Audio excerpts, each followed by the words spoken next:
We're here for the Elonian Adventures, episode 40. Welcome. Thank you, everyone. I am BJ Weller. Here, having fun. Looks like we have, looks like there's a Zation mission going on here. For this little ditty here.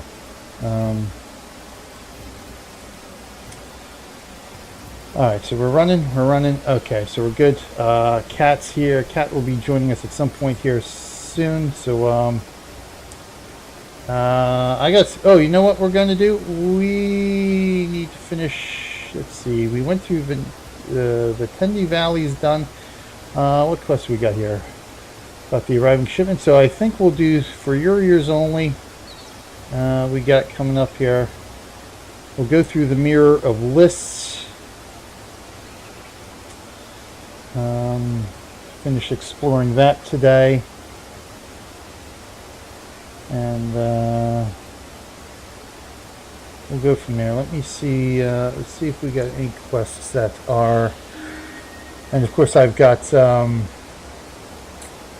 Discord back up and running too, which is always nice. Always excellente. Of course, Moobot says I've got no viewers now. Of course. Well, we've still, yep, we still got a mod running. Okay, so that's a viewer. All right. Well, anyway, I think I heard a ping from Kat here. You'll hear what no one else will hear.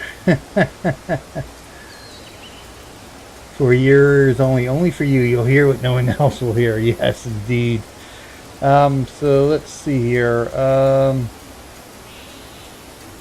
And Quarain, you know what? We'll have Quarain kick her troops and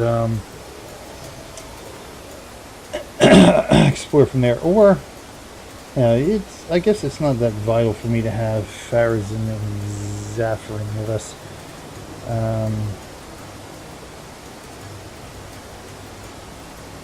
Yeah, that was actually pretty. One of the pretty decent ones. So what was that? That was 81. Trying to think here. 81. Let's see. Then he did. Let's see. 83. What one was 83? That was the one that was way too campy, I think. But yeah, Roger Moore was getting up there in years. I'm trying to think if it was this. This was the one that I think a lot of fans have liked because I think it finally showed James Bond a little bit, or Roger Moore's James Bond a little bit more mature. It was for years only, and then they come back with what the heck is it? Oh, the one with Christopher Walken in. Duran did the theme song, and I can't think of the name of it. A View to a Kill. That's what it is. A View to a Kill, and then they have that cheesy opening in that one, which was okay, whatever. But yeah, I think For Your Eyes Only is tops to a lot of favorites, a lot of Bond fans' favorite movies out of the entire series there.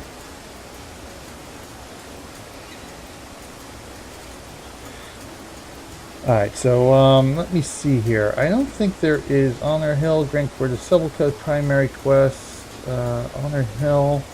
I didn't see anything in Honor Hill that we could pick up yet. Resplendent Raccoon, Zaganer Bastion, Wilderness Mazda. So I don't think there's anything out here in the mirror that we actually can pick up. Forum Highlands, Camry. Have we done the Forum Highlands yet? I don't think so. Thank you. Alright, so we'll see. Well, anyway, we'll start with getting this quest done and exploring the Mirror of Lyss.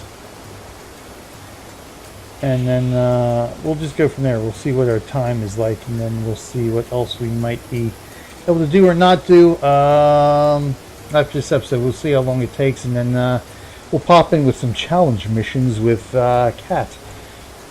If Kat's going to join us today as well, I'm not sure.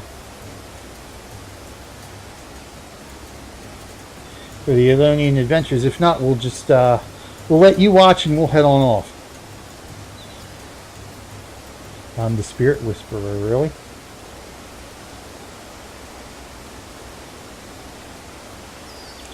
Suling Blackstone, huh? You know what I might want to check? Oh, yeah, let's free up some inventory space, shall we?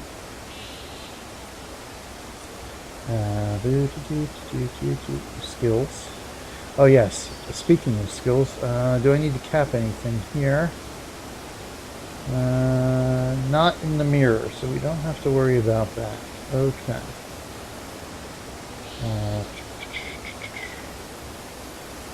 Such a small little outpost, and I can't find anybody. There we go. They're on this side.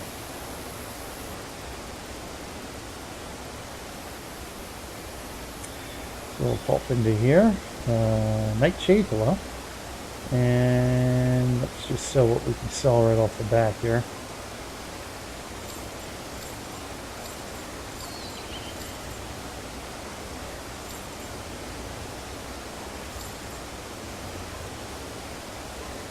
God, I got to find some time to try to. Ooh, restoration I think is worth a little bit.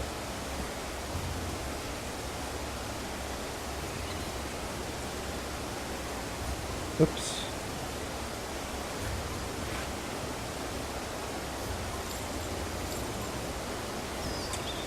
Take up more of my inventory space here.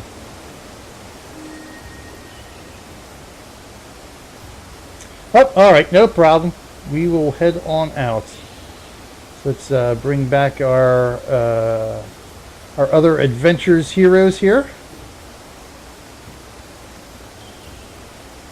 I do have to figure out. I have to figure out what I'm going to do for Eye of the North right now. 'Cause I don't. Right now, I really don't have enough time in my current schedule to add in another Guild Wars Adventure series. It would be trading. I would end up having to trade off between Elonian Adventures and whatever I end up calling it. I think I've already gotten a working title down for it.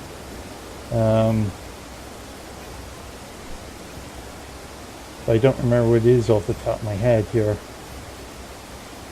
Or if I just want to start it for the 10th anniversary for Eye of the North at the end of the month, and then just pick it up once we finish our Elonian Adventures, which is probably what I'm going to end up doing, or having to do.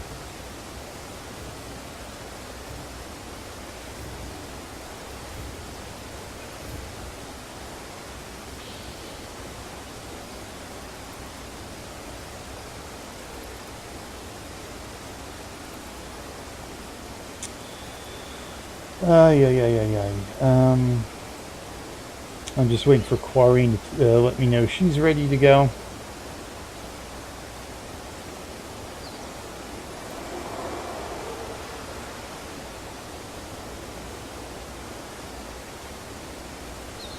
And then we'll be off.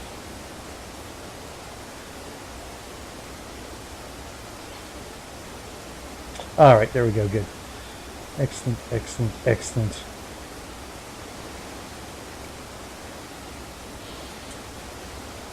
Yeah, so when was it? August 27th, I think? So we got 3 weeks before we have the 10th anniversary of Eye of the North. It's hard to believe. 10 years. 10 years already.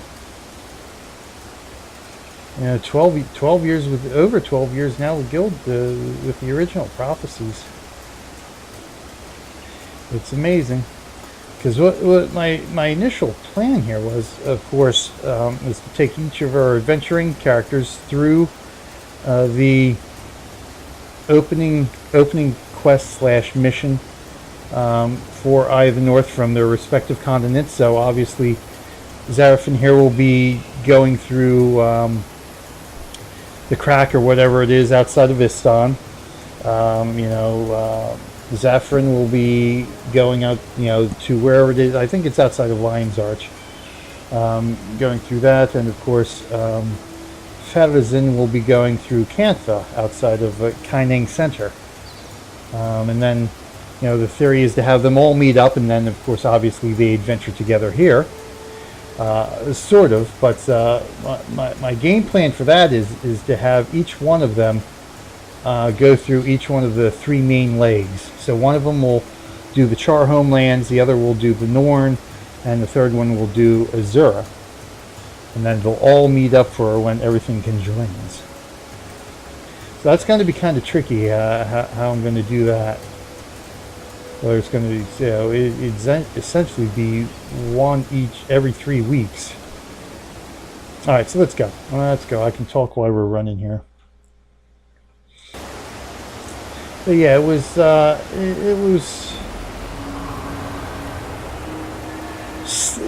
was slightly disappointing, I guess you could say, when at this time 10 years ago we were anticipating the release of the expansion, this time a genuine expansion, because you couldn't, it was no longer a standalone campaign like any of the first 3 games that were released here, campaigns, titles, whatever you want to call them. So I was kind of disappointed that, of course, by this time we also realized the reason for that was that they were going to begin working on Guild Wars 2. And so it was with excitement and yet trepidation as we were following the development of both Eye of the North and what would become known as Guild Wars 2, and how that would affect us here in the original Guild Wars. How would the games be connected? How would Eye of the North act as the go-between for the games? What are we going to be able to take with us from Guild Wars 1 into Guild Wars 2? I think at the end of the day, a lot of what we hoped for, a lot of what we wanted to come to pass as Guild Wars 1 fans just was never going to come about, either due to technical limitations or, of course, by this time the desires of the development team, which had changed dramatically by the time Nightfall had released. A lot of changes going on through the team. The original team was really the original team. I think only lasted through factions. So by the time Nightfall rolled around, there was some. Of course, Colin was still there. So some of the main big guys were still there until after Guild Wars 2 released. But I think there was a lot of changes in between that sort of changed the direction they wanted to go with the Guild Wars franchise, which is kind of unfortunate, because I think what ArenaNet did here, especially with I think what the culmination of what some of the best, and of course, depending on who you ask, like Cat can be some of the worst of Guild Wars, was culminated here in this campaign. Of course, it all depends on who you ask as well. I mean, I personally find Nightfall to be one of my favorites. I think at the end of the day, Prophecies will always be my favorite. But I do like some of the stuff they did here. Some of the core changes they did, like the hero system. I mean, for me, the hero system brought Guild Wars as close as could be, as close as it could possibly be to the old Wizardry and Eye of the Beholder franchises, which is what I was looking for a great many years before I started playing Guild Wars. And it's unfortunate. I mean, a lot of RPGs at the time in the 90s sort of changed from that group-oriented, party-based dungeon crawling experience to more of the lone hero through a more open world, which, I'm not knocking the open worlds. I think that was a great improvement. But to lose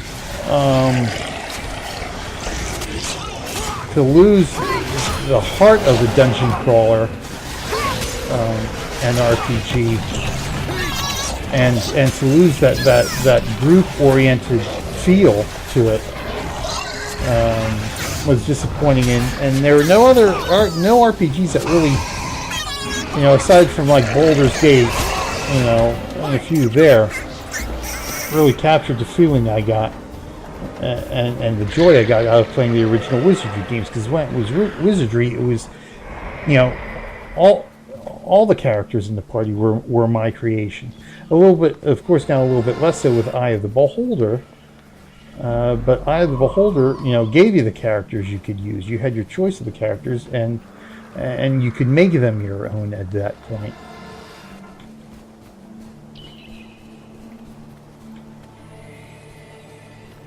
Where are we going here? Okay. I don't know where this leads. This leads to an outpost? I forget if there's another outpost here or if this is just a transitional portal to another zone. Baldur's Gate did it right, but then other RPGs tried to copy it and copied the wrong parts. Yeah, pretty much. I think you're right there. I mean, Baldur's Gate put BioWare on the map essentially. Like you said, Baldur's Gate was very, very much akin. I mean, to me, very much akin to the Eye of the Beholder series. Again, which sort of loses some of the dungeon crawling aspects, loses some of that. All six of every member of that party is my own creation, and it sort of gives you a little bit more of a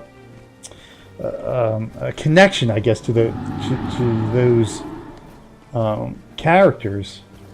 Because you're partying with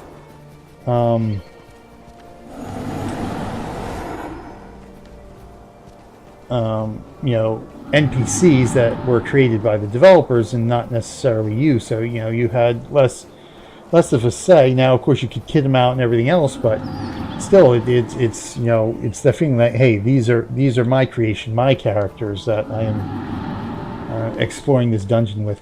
But yeah, I mean, Baldur's Gate certainly kept things in line. It was probably the last that I can think of off the top of my head of the great RPGs of that era that had a lot of those mechanics and design to them. And then after that was all the lone wolf hero out there, which I think was a little. I mean, not to say that there weren't good RPGs out there during the time, or decent enough that you could find an enjoyable gameplay experience with them, but it's just it was never the same feeling. I think this is an outpost in Hanu Township. Oh, good. So let's pop into here. And so ever was my search in the 90s and early thousands looking for an RPG that could give me that wizardry gameplay experience again. And of course, during that time, I was playing the Stronghold games. The Stronghold games I really got captivated with them because of the castle building and that kind of stuff.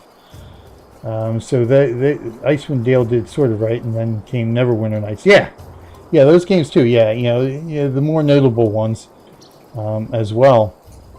And I think the one that does I never played it. I actually have it sitting down on my gaming bookshelf downstairs.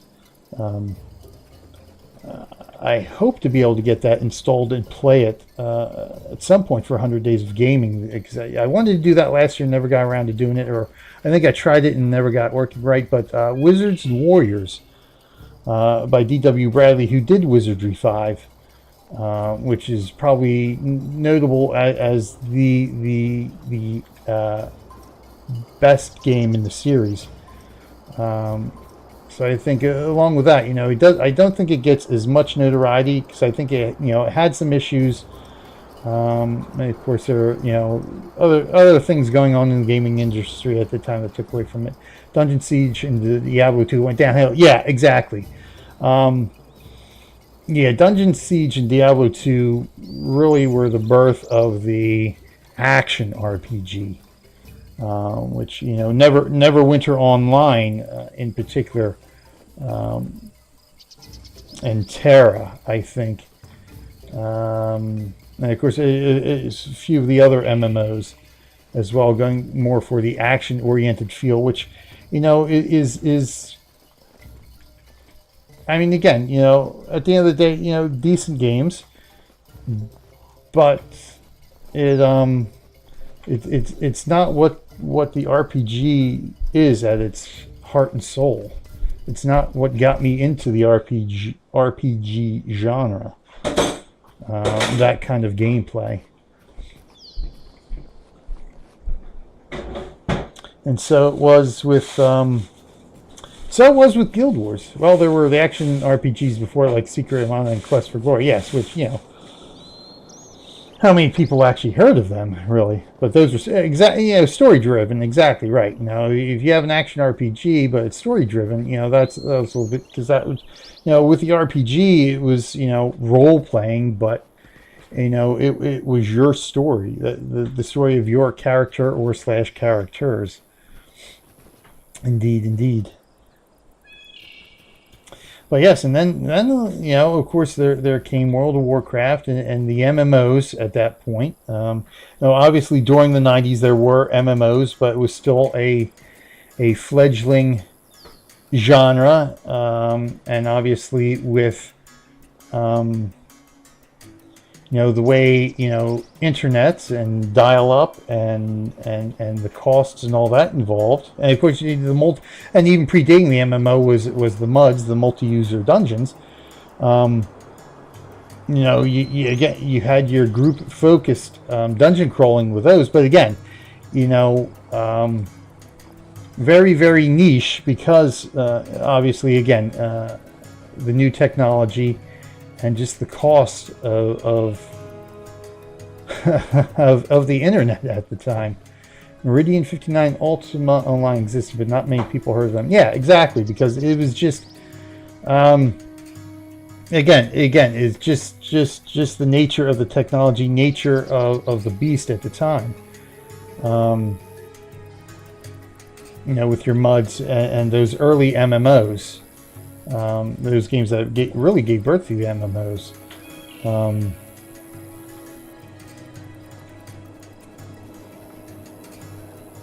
So you know, you're not going to get a lot of gameplay, but you know, it wasn't until sort of the internet sort of and the situation with ISPs and all that kind of stuff straightened out, and you know, it made going online and doing a lot of different stuff online for an extended period of time was made more affordable and more practical for the average person. That's you know, that's where the MMO really came into being. And so sort of, you know, the early MMOs, again, you know, more action oriented, that kind of stuff. More, but it's still more in the vein, at least the early ones before WoW came along and essentially changed the genre from hardcore to casual. You still had some of that feeling, but again, you know, those were the times to where not many people were going to play an online game. And I think with the dawn of World of Warcraft, that's where that all changed. And of course, from World of Warcraft, we actually do have to thank World of Warcraft and Blizzard for giving us Guild Wars, because if it wasn't for those core group of guys leaving Blizzard and saying, hey, we can do this better, and then going out to actually do it better, we wouldn't be where we are today. And thus was born Guild Wars.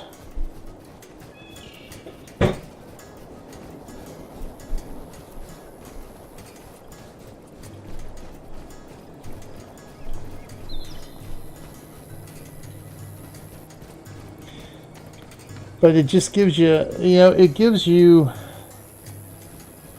the genre itself is just amazing on how long it survived. Again, there were MUDs, there were those early MMOs out there in the 90s and early 2000s. And there's still some of them still going on. I mean, it was, a couple years ago, I just through a debate in a gaming forum. It might have been Star Wars: The Old Republic.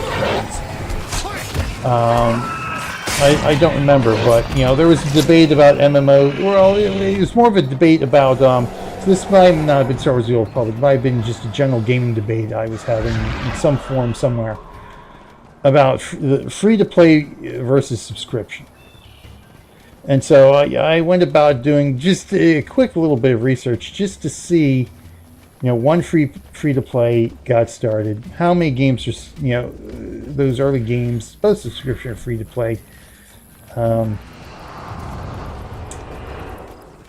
been in existence, were released, and surprisingly enough, free to play has been around, practically speaking, as long as the subscription based. Service-driven MMO, and there are still quite a few games from each that are still going strong. Strong as in, they have their core dedicated player base. That is enough to keep the games, functionally viable. So we're at the point where these games are 25 years old and still going, which is pretty amazing. But still, at the end of the day, it's never going to replace going out to the store, buying that boxed game and being able to play that wherever and whenever you want. Until the operating systems go through enough of a change to where you can no longer do it.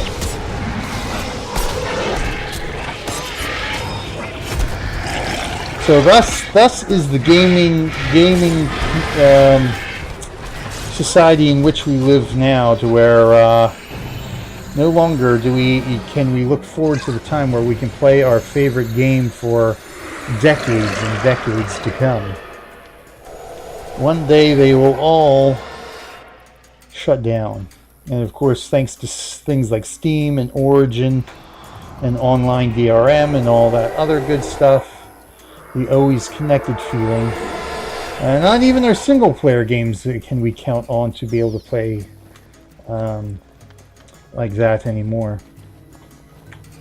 It is fortunate, though, that we do have virtual machines. The advent of the virtual machine has probably been one of the saving graces for us old fogies here, who don't want to give up playing our favorite games from the 80s and early 90s. Because at least with those games, I have found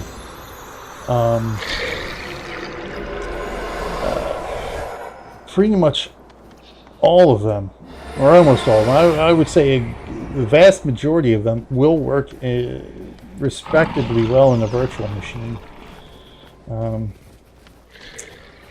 The problem with the virtual machines is, of course, they don't have the 3D hardware acceleration. Now, of course, I think now, as I recall, with Server 2008 R2, Microsoft had worked on, and it's functional as far as I'm aware, of having a Hyper-V machine with 3D acceleration. So presumably you could run programs or play games that require 3D hardware to run in that virtual machine. Now, of course, your server would have to have, the necessary card and hardware in it in order to do that, but unfortunately mine doesn't. But yeah, so the games that started using the 3D acceleration and all that kind of stuff are the ones that sort of we're at the age now to where they don't work well if they work at all in a virtual machine. And of course, today's operating systems have long surpassed their operability for the most part. in your base machine as well. Now, of course, things like Steam and good old games have helped alleviate that a little bit, but still it's hit or miss, even with Steam and GOG, whether you can get one of those games to run. Because even the latter wizardries, like Wizardry 8, I had problems with. Wizardry 6 I had problems with running in a virtual machine. So I ended up, I think with at least the case of Wizardry 6, I ended up getting that off of GOG. And I was able to run it on my base machine through there. As well as Wizardry 8. I'm trying to think if I actually installed Wizardry 8 from my original discs or got it or ran that through GOG last year when I played them for 100 days. That I don't remember. I'm pretty sure I did it through good old games.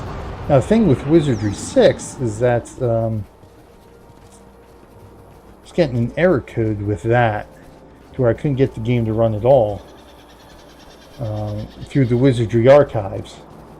And apparently there was an issue with something. I looked up to see if you could solve it, and there were different solutions to try solving it. It never worked. I figured, okay, well, let me see if I can get the original discs to run on my old Windows 98 machine. So I got copies of original 3.5-inch floppies to run on my old Windows 98 machine, and yep, same error.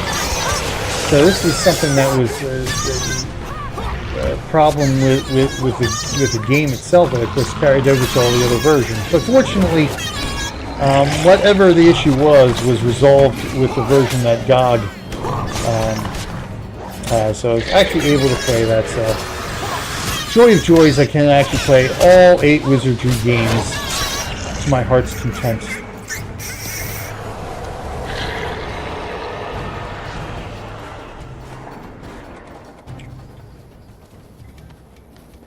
But yes, so in my wandering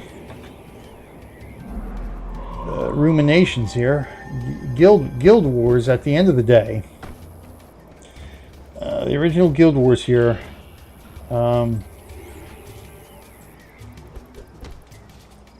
gets me the closest I can possibly get to those good old days of Wizardry and Eye of the Beholder and Baldur's Gate.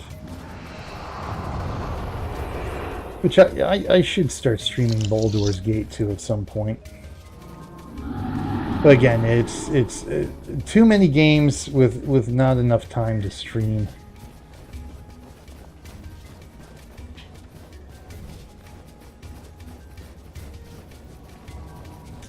So hopefully one day I can make this a full-time occupation, streaming and doing YouTube videos. And then we can really dig into getting some retro games and recapturing the glory days for our viewing audiences.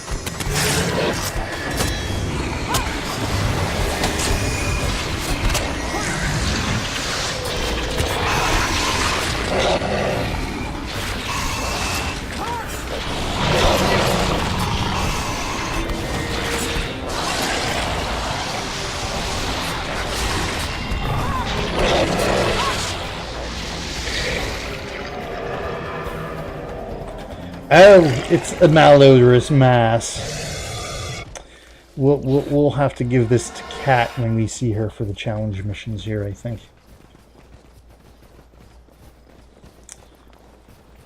Now the question is, speaking of the challenge missions, whether I want to make another attempt at switching scene collections here, or just continue on with this scene collection, our adventure scene collection. You keep your malodorous junk with you.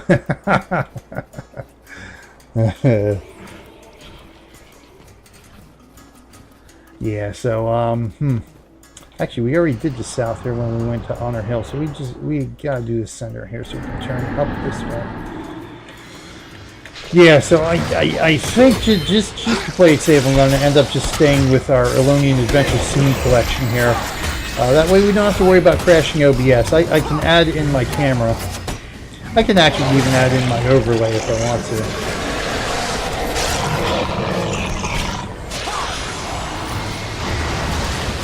Shouldn't be too much of an issue.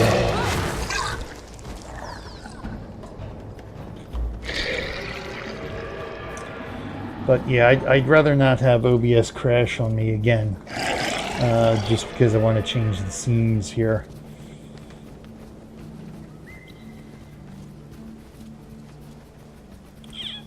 Oh, we have Favor of the Gods. Only 60 minutes, 1 hour left of Favor of the Gods. Now those were the glory days. The glory days when there were,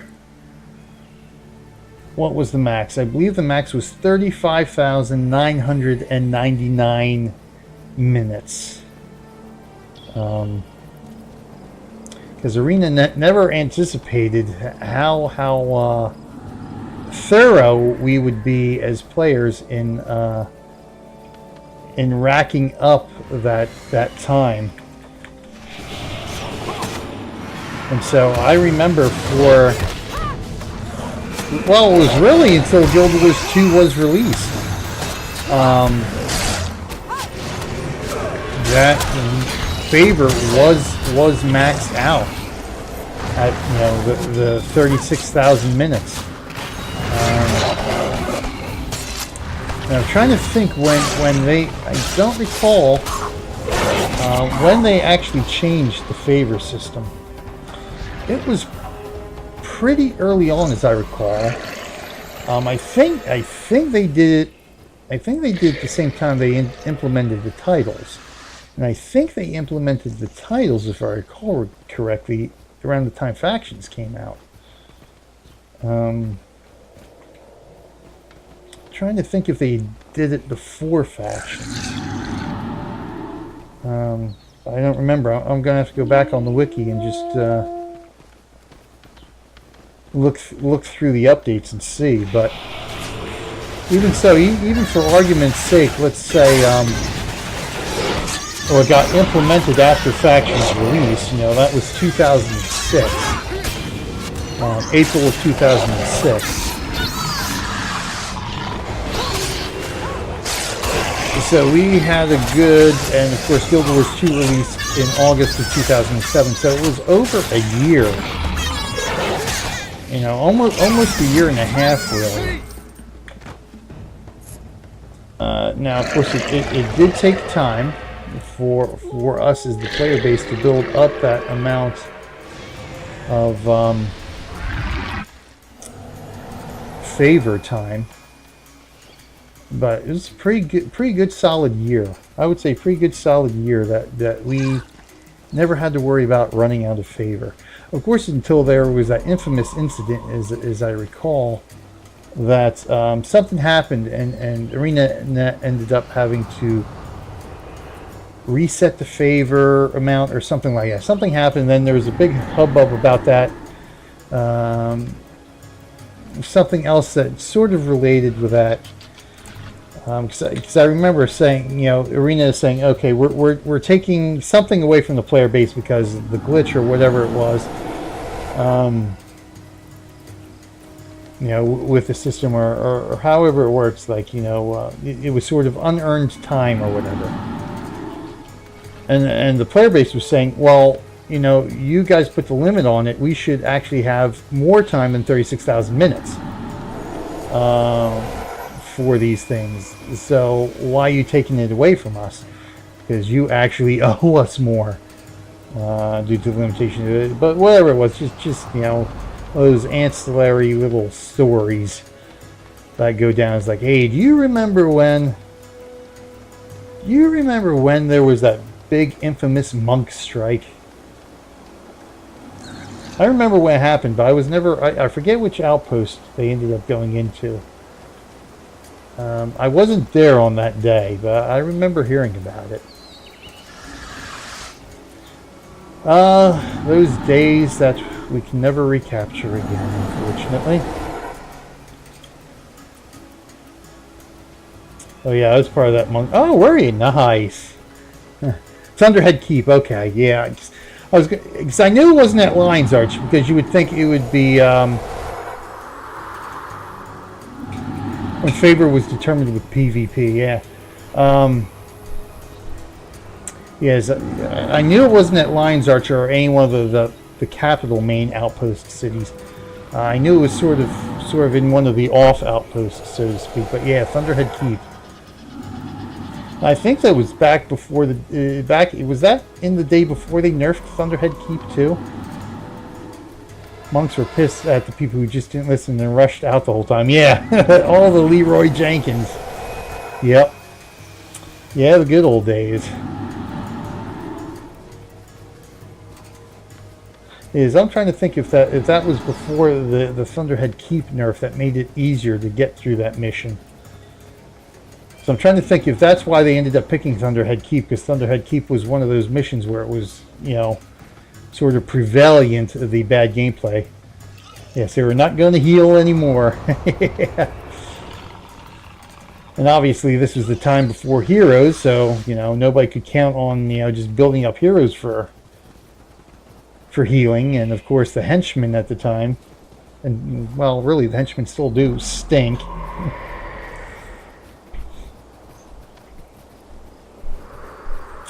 Those were the heydays. Those were the glory days of Guild Wars.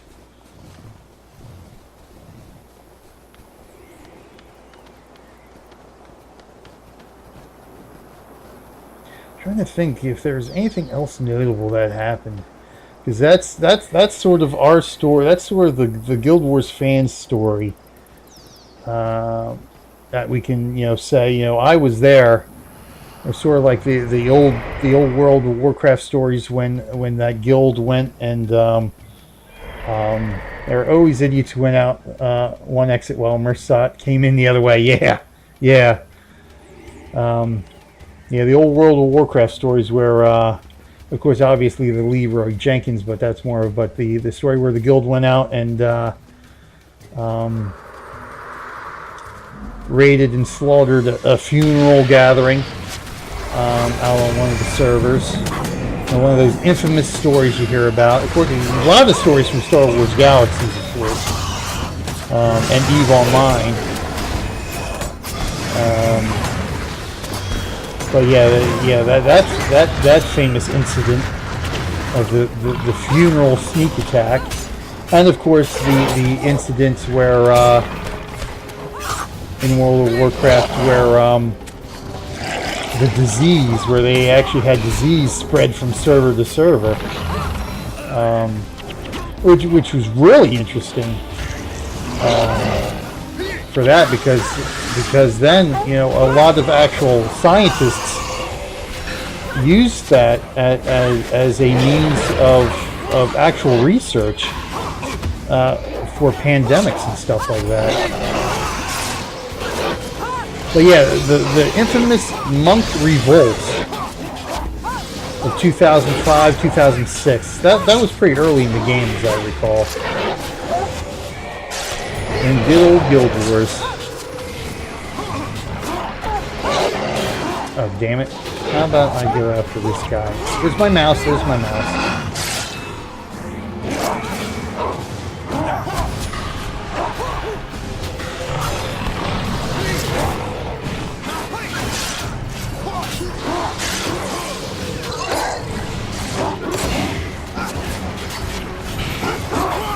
Oh, don't let Master Whispers die. Yeah, we're dead here.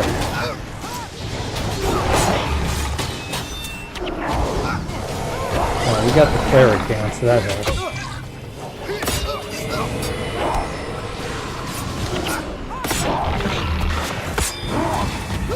I'm dead.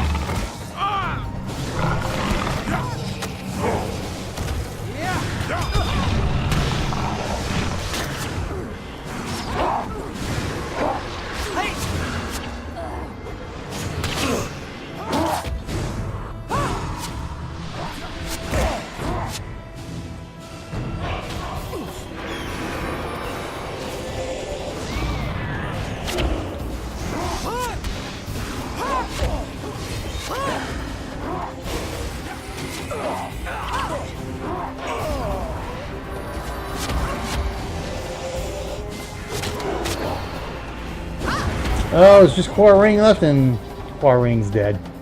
Unfreaking believable, man.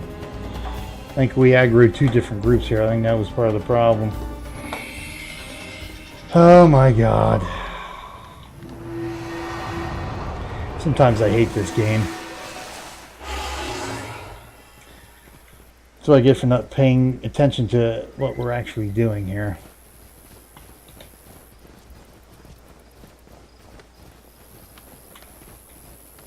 Alright, well, let's go get the chest anyway.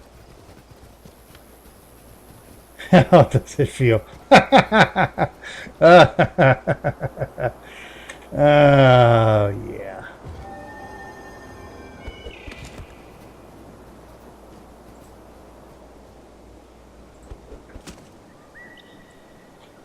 Alright, so where are we at here? I think we've pretty much got Mirror of Lyss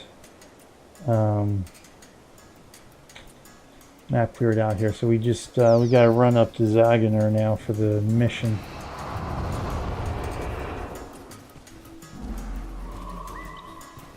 So remember when you fight your heroes away from me twice. Yeah. Yeah, that wonderful episode we did in Sorrow's Furnace.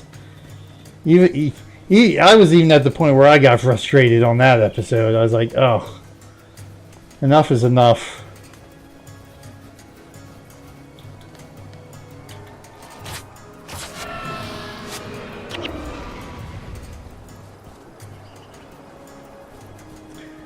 Just not paying attention to what I needed to do, and just not remembering how to get through everything, and the little tips and the tricks to get through all those missions in there.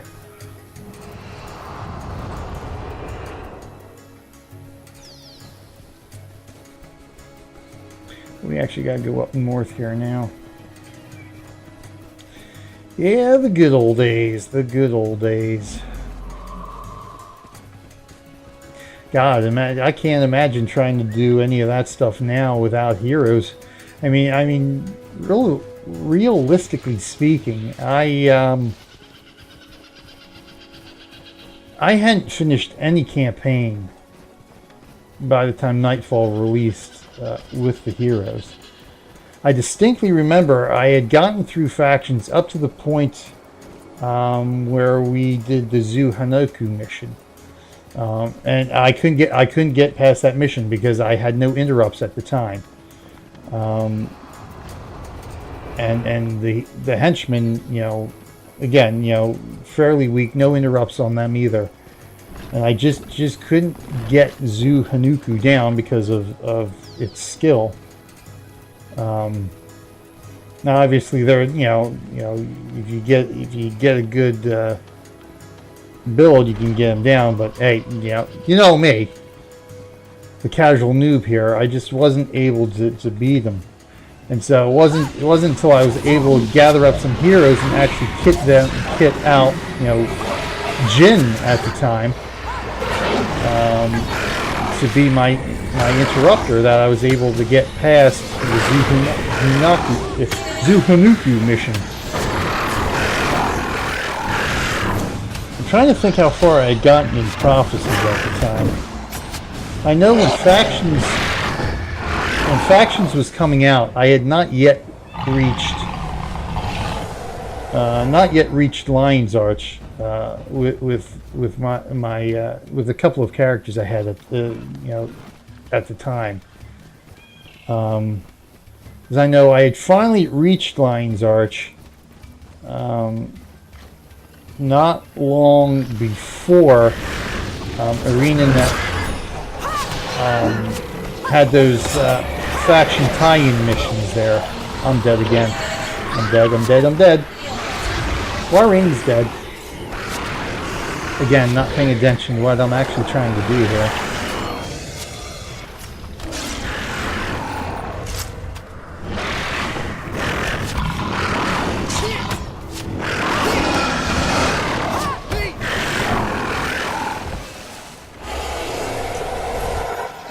So, because I remember my original plan was to do those faction tie-in missions after I had completed the missions I picked up in Lion's Arch and all that. I sort of wanted to follow the story along and do the Lion's Arch missions and all that stuff first.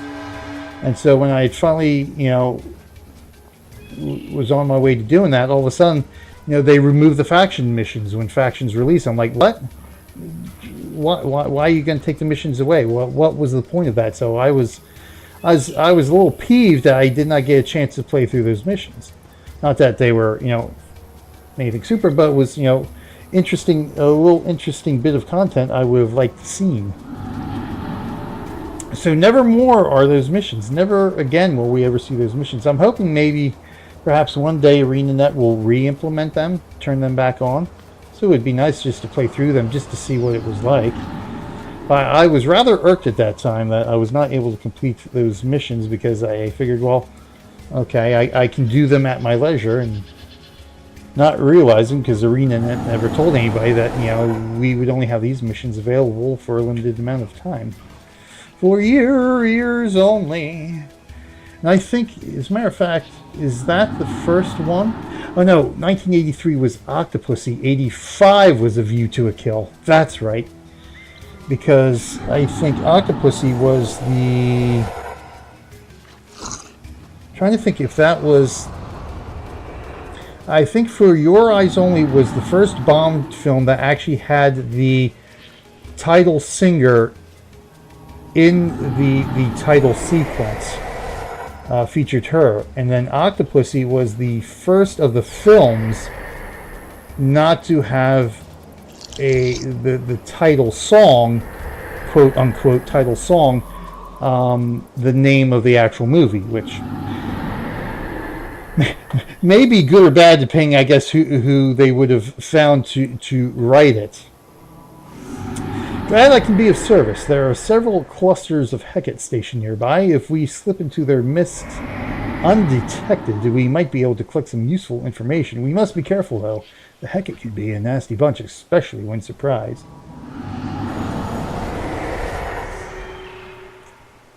I wonder if Varesh is sending along her special advisors. Yeah.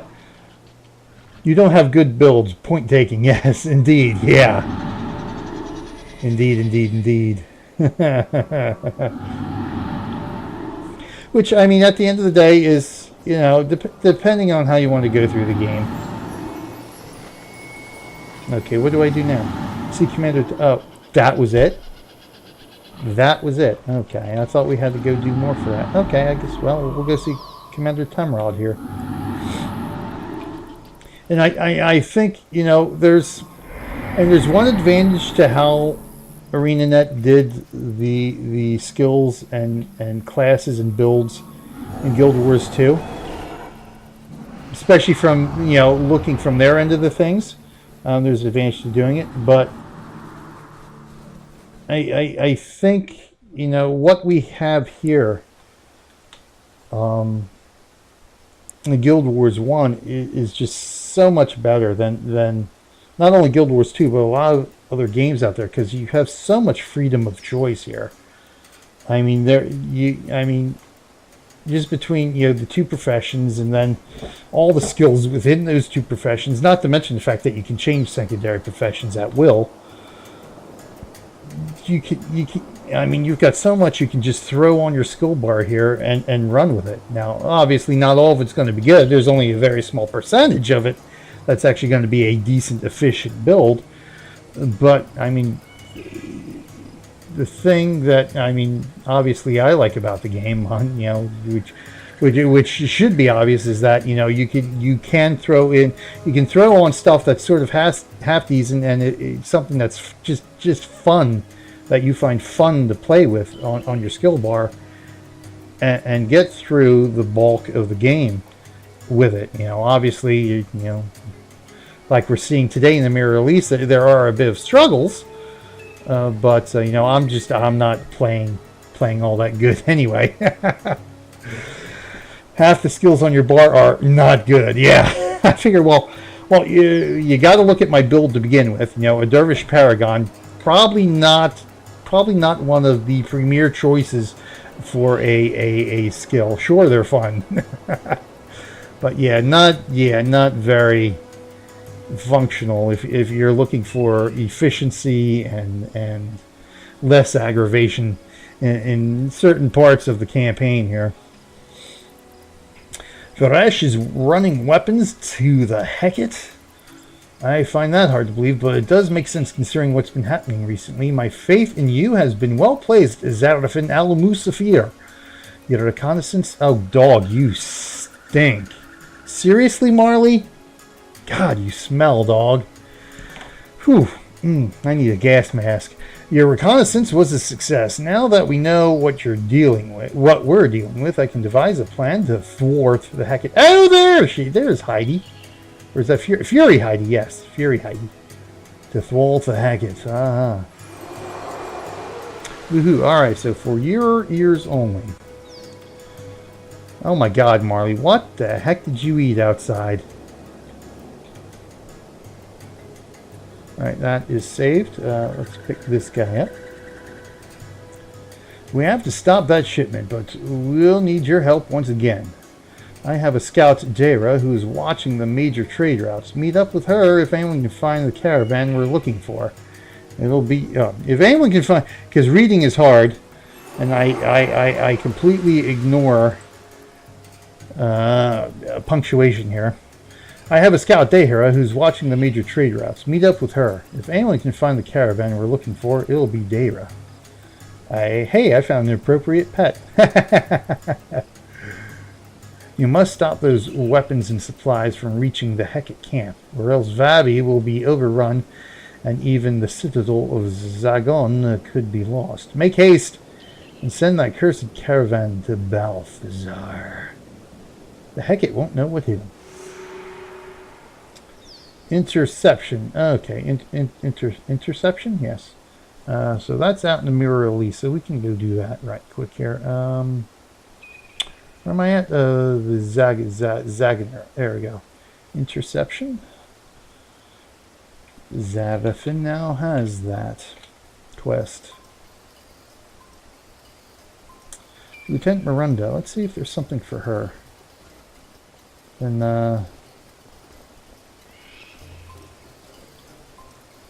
where's Miranda? Miranda. Lieutenant Miranda, here you are. Will Kat be joining us on this little adventure here now? If so, we'll have Quarain can kick Susuke off. Nope, no Lieutenant Miranda. Nothing from you yet. Okay, because you've got a quest chain, right? Yeah, okay. So that won't be till after we do something else. So in the meantime, let's head on out. Alright, good. We'll just wait for Quarain to wake up here and kick Susuke.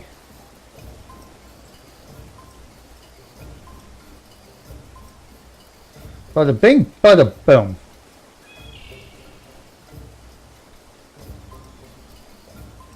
We'll rock and roll here. Wow, it's been an hour already. Good. So this will be a nice little solid episode under our belts, and then we can go do go see how frustrating Amaz Basin is going to be for us. All right, here we go. Let's rock and roll.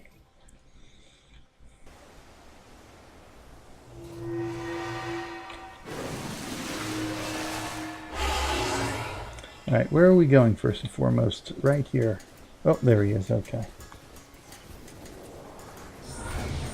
Or she, or whoever this is.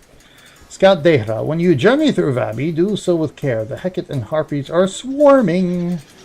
Aye, I've seen Kournans on the move, loaded down with heavy burdens. They were. Those would be your weapons, I'll wager. You'll find them up ahead. Let me come with you, and we can make quick work of them. Okay. Oh, who are you? Wait a minute. Where'd you go? Oh, Scout. All right. Let's say you almost sound like you're talking in Corsarian. I almost wanted to do a pirate voice for her. Let's run this way.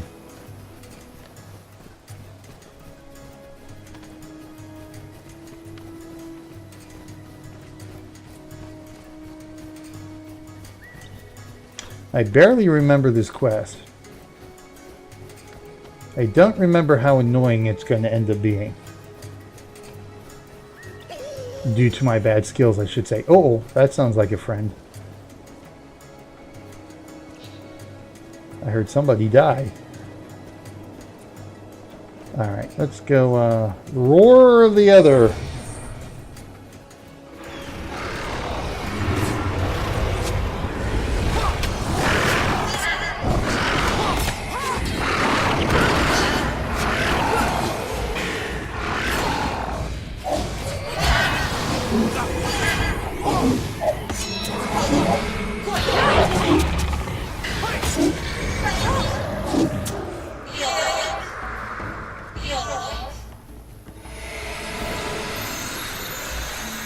Seems to me, it sounds like the Jinn are trying to say something when they make those noises. It'd be interesting to see if you could, if Arena actually made it legible to where if you analyzed what their sound is, that you might actually be able to make out some type of words. All right, let's go after the Ether again.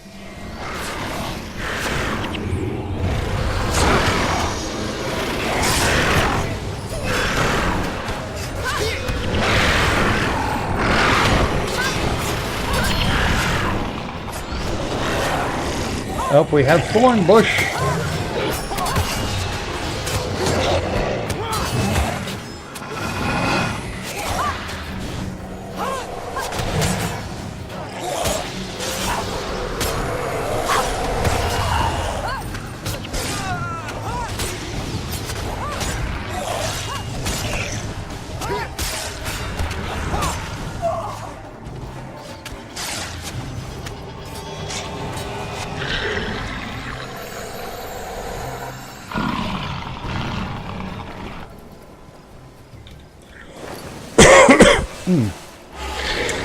Please, Zarafen, heal your pet, please. Thank you.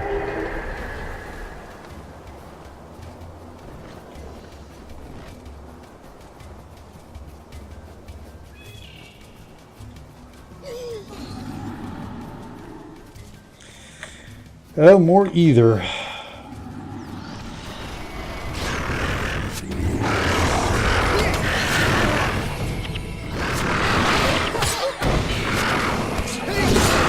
That's the wrong button.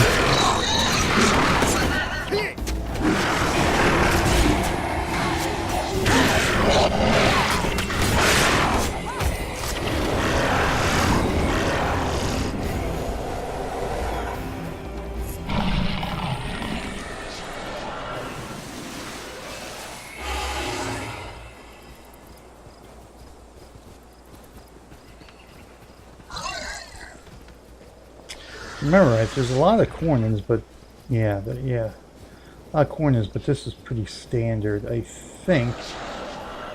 Just want to say we turn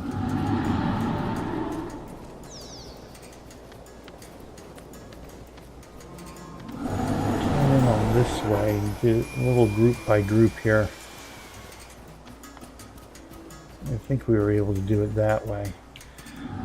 Intercept the weapon shipment. Okay, so essentially we don't have to wait for anything. We can just outright attack here.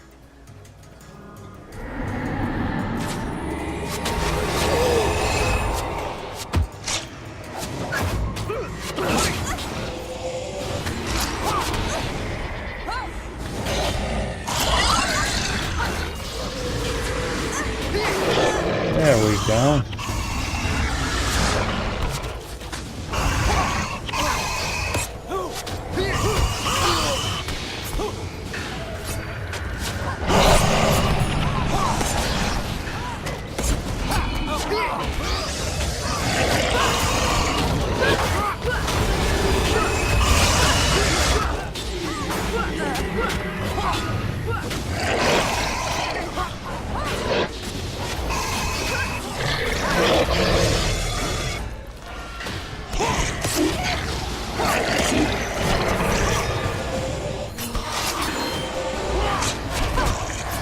Yeah, you should use a little bit of a self-heal skill every now and again, huh?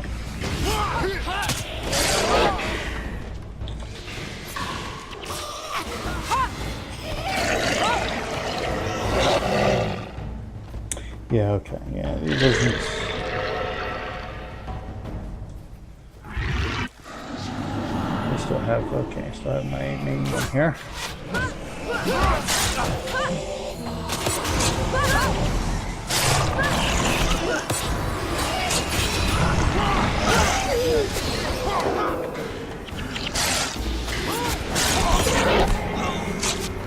There we go.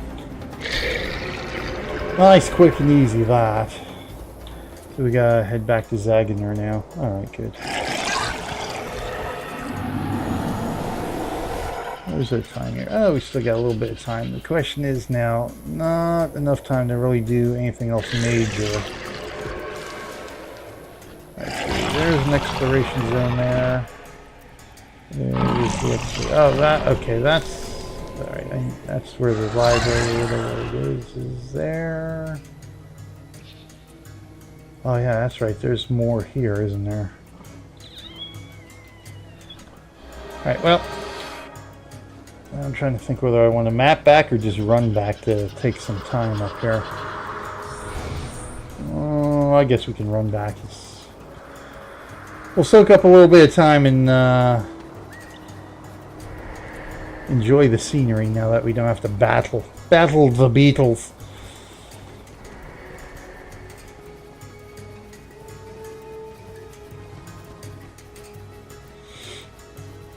As I do like the desert, the desert scenery here that we have in Nightfall. I think a little bit more so. I think, you know, what we had in the Crystal Desert is more classic. Well, I don't even want to say it because everything, you know, is, you know, just the one type of desert, where this is another type of desert. Both classic, I guess you could say, but I think this one, you know, the way they designed this, you got a little bit more to look at. I've got to pick up a bronze crusher anyway.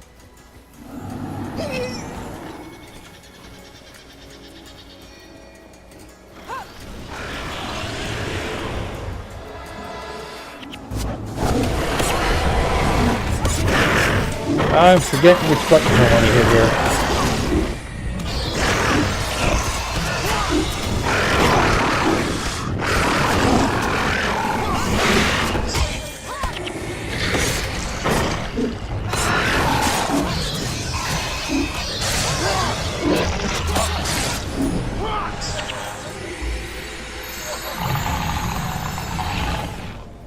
Oh, ruby daggers.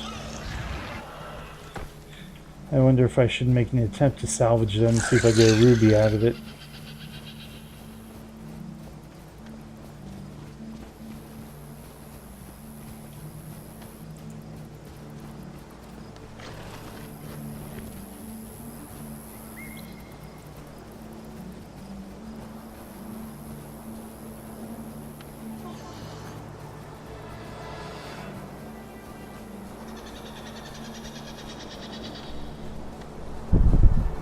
Whoa, that was a breeze and a half coming through the window.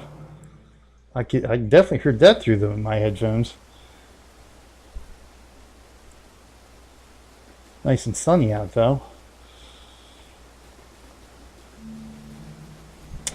We'll have to do some work on the pool, I suppose. Thank the gods you made it back here in one piece. I heard reports that the forces accompanying that shipment had more troops with it than expected. Without the additional supplies and reinforcements, any attempt to take the Citadel of Zagum is crippled, at least for now. Best we stay on our toes. If Varesh truly wants to take the Citadel, she may now commit her own troops.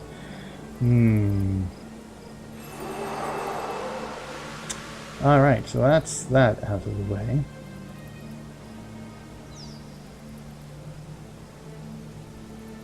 Let's see here. So we've got Zaganer Bastion is a mission.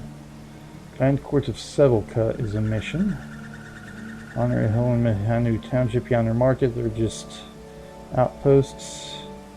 Alright, so let's go see if Miranda has anything for us now. I doubt it. I think this is more mission specific or primary quest specific here.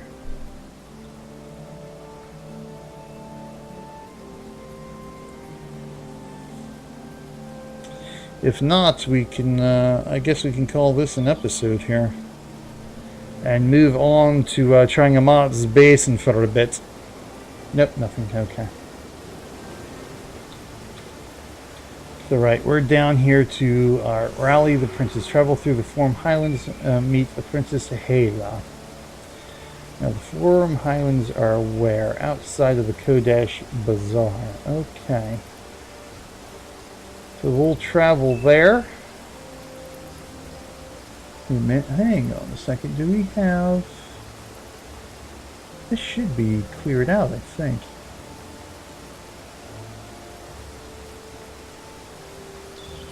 Add up caverns. Did we not completely not clear the Tendi Valley? I don't think we did. No, I think we actually need to clear out some of this spot, don't we? Now let's see where the time-wise is here. Hey, it's getting close.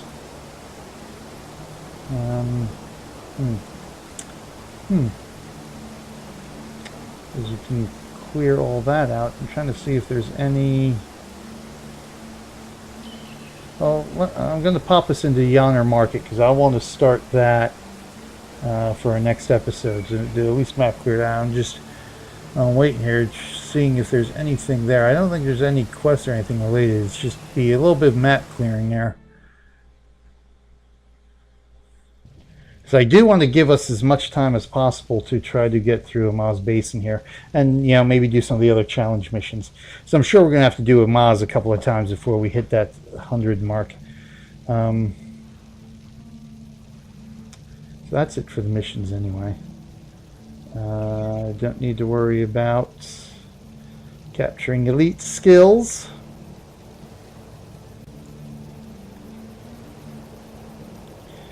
Trying to think how long. Could we do that in 15 minutes? So that'll give us an hour and a half for this episode. But I guess and it'll save time from having to do it next episode. Take away from exploring the Forum Highlands. So let's do that. Let's go map clear the rest of the Tendi Valley here real quick. Just trying to think now how much time I want to take away from.